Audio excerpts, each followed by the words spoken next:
Abantu benshi bazi ko gushutinga filime cyangwa gukora amashusho y'indirimbo ari ibintu biba byoroshye.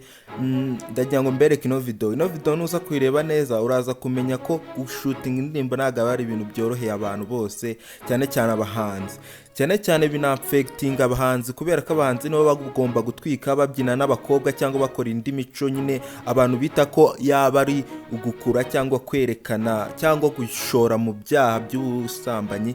Icyo gihe akaba ari byo biza kuza kubamo ikibazo hagati y'abahanzi n'abafana cyangwa abandi baba bakurikiye indirimbo. Reka mbereke ifatwa ry'aya mashusho buryo no muhanzi yaje guhohoterwa agakorerwa ibintu adashaka.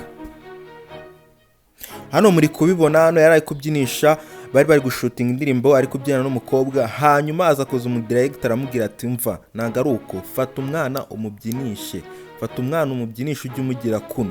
Ukuri ari kubigenza niko yashaka ko uriya muhanzi nawe abigenza, niko bigomba kugenda, niko ari kumubwira. Aribwo yatangiye kugenda amubyinisha, murabibona namwe.